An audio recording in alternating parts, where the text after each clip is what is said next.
વલસાડના ધમડાચી હાઈવે પર સિમેન્ટ ભરેલું ટેન્કર પલટી જતા અકસ્માત સર્જાયો। અકસ્માતની ઘટનામાં ચાલકને નાની મોટી ઈજાઓ પહોંચી।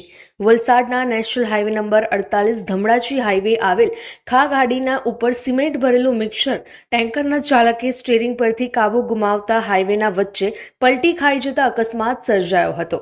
ત્યારે આ અકસ્માતમાં ટેન્કર ચાલકને નાની મોટી ઈજાઓ થતા હોસ્પિટલમાં ખસેડવામાં આવ્યો। ઘટના સ્થળ પર મળતી માહિતી અનુસાર સુરતના મગદલ્લા ખાતેથી સિમેન્ટ ભરીને સેલવાસ જતું mixer tanker number GJ21Y5418 Valsad હાઈવેના ધમડાચી ખાડી પાસેથી પસાર થઈ રહ્યું હતું। તે દરમિયાન ટેન્કર ચાલકે સ્ટીયરિંગ પરથી અચાનક કાબુ ગુમાવી દેતા મિક્સર ટેન્કર હાઈવેની વચ્ચે પલટી ખાઈ જતા અકસ્માત સર્જાયો હતો। આ અકસ્માત સર્જાતા હાઈવે પરથી પસાર થઈ રહેલા વાહન ચાલકો તેમજ આજુબાજુના લોકો મદદ માટે દોડી આવ્યા હતા અને ટેન્કર ચાલકને બહાર કાઢ્યો હતો। અકસ્માતની ઘટનાની જાણ સ્થાનિકોએ 108 એમ્બ્યુલન્સને કરતા તેઓ તાત્કાલિક ઘટના સ્થળે પહોંચીને ઈજાગ્રસ્ત ટેન્કર ચાલકને સારવાર માટે હોસ્પિટલમાં ખસેડ્યો હતો।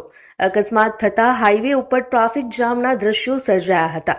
અકસ્માતના કારણે હાઈવે પર વાહનોની 3 કિલોમીટર લાંબી લાઈનો લાગી જતા નોકરી પર જતા લોકોને ભારે હાલાકીનો સામનો કરવો પડ્યો હતો।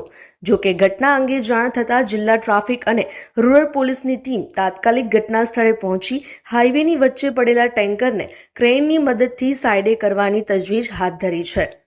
અમારી લાઈવ ન્યૂઝ 24 ચેનલને સબસ્ક્રાઇબ કરો,